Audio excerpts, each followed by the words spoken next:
হচ্ছে বিজেপির লোকেরা এসে আমাদের ঘরে চড়াও হচ্ছে।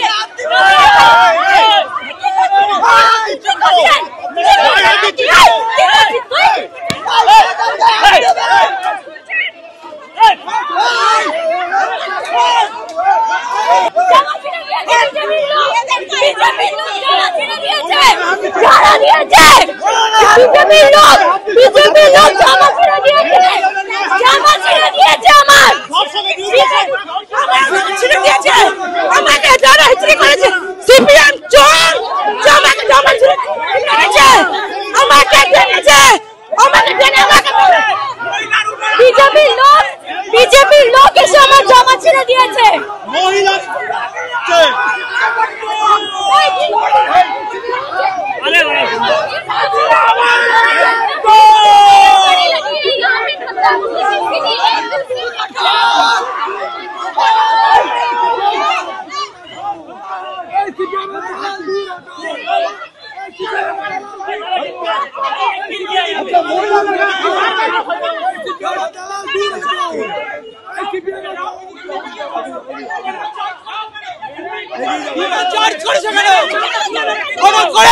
হঠাৎ করে স্লোগান দেওয়া ছিল পেছন থেকে, বিজেপি হঠাৎ করে চার্জ করে, হঠাৎ করে পেছন থেকে এখন স্লোগানিং দেওয়া ছিল, পেছন থেকে চেপে ধরে নিয়েছে। একবারে কথা বলবে না, সিপিএম পুরো দালাল তৃণমূলের, ফাজলা মারছে। চলো এখান থেকে, এখান থেকে বেরো, এখান থেকে একটা কথা বলতে হবে। টিএমসি দালাল আছে, সব কটা টিএমসি দালাল আছে। বিজেপির লোকেরা এসে আমরা দাঁড়িয়েছিলাম, আমরা পিসফুলি প্রটেস্ট করছিলাম, আমরা বিজেপিকে প্রশ্ন তুলেছি।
অবশ্যই থানায় অভিযোগ করব। বিজেপির গুন্ডারা এসে আমার জামা ছিঁড়ে দিয়েছে। আমরা রাত দখল অধিকার দখল থেকে এসেছিলাম, আমরা খুব শান্তিপূর্ণভাবে প্রতিবাদ করছিলাম। আমরা কয়েকটা প্রশ্ন তুলেছিলাম যে যদি ধর্ষণের কথা ওঠে, যদি হ্যাঁ অবশ্যই আমরা করব, অবশ্যই আমরা থানায় অভিযোগ করব। আমরা শান্তিপূর্ণভাবে রাত দখল অধিকার দখল থেকে এসে প্রতিবাদ করছিলাম, তখন বিজেপির গুন্ডারা এসে ধস্তাধস্তি করে। আমাদের দোষটা কি? আমাদের দোষ এইটুকুই যে আমরা বিজেপিকে প্রশ্ন করেছিলাম যে যদি ধর্ষণের কথা ওরা সত্যি বলতে চায়, যদি ওরা এসে ধর্ষণ নিয়ে এত বড় বড় বাতেলা মারছে, আমরা কি আসিফাকে ভুলে যাব? আমরা উন্নাও ভুলে যাব?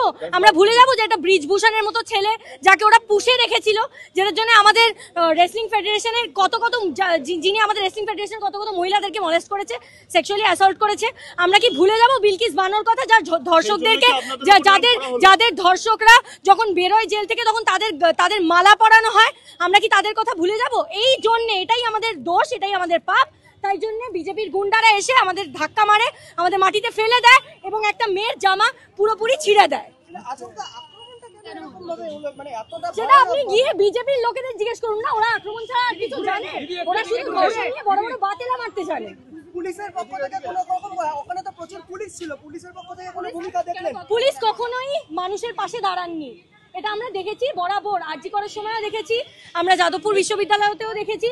পুলিশ সবসময় যে যখন চাকরি হারারা প্রতিবাদ করে তখন পুলিশ গিয়ে যারা প্রতিবাদ করছে, মানে যে খারাপ কাজ করেছে সে তো শাস্তি পাবেই না, বরঞ্চ যে ভুল কাজটা নিয়ে কথা তুলছে, যে সেটা নিয়ে প্রশ্ন তুলছে, তাকে অ্যারেস্ট করা হবে।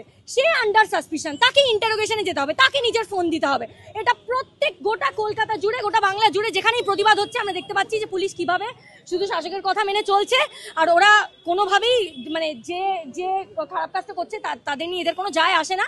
এদের শুধু একটাই যায় আসে যে এদের নিজেদের নেতাদেরকে এরা কি করে খুশি রাখতে পারবে, তাই জন্য যারা প্রতিবাদ করে তাদের উপরেই সব হেনস্থাটা বেরোয়। তারা বলছেন যে আপনারা উস্কানিমূলক হঠাৎ করে মাইকে স্লোগান করছিলেন, সেই থেকে আপনারাই শুরু করেন। আমরা যদি কোনো একটা ডিসেন্ট রাখলে তোমার অধিকার নেই যে তুমি এসে আমায় মারবে। আমার প্রশ্ন তোলার অধিকার আছে প্রত্যেক নেতার কাছে। প্রত্যেক নেতা কেন, যে কোনো নাগরিকের কাছে আমি প্রশ্ন তুলতে পারি আজকে যদি আমি চাইতো। তো আমি কেন বিজেপি নিয়ে প্রশ্ন তুলবো না? আমি কেন আসিফা নিয়ে প্রশ্ন তুলবো না? আমি যদি ধর্ষণের বিরুদ্ধে হই তাহলে কি আমি আসিফাকে বাদ রেখে বলবো ধর্ষণের কথা? আমি কি হাতরাসের কথা বাদ রেখে বলবো যখন আমি ধর্ষণ নিয়ে কথা বলছি? অবশ্যই না। তো এই প্রশ্ন তোলাতে যদি ওরা উস্কে গিয়ে আমাদেরকে মারা শুরু করে, এটা ওদের নেচারকে এক্সপোজ করে, এটা ওদের সত্যিকে এক্সপোজ করে। আমরা আর কিছু বলার না, আমি বলবো না।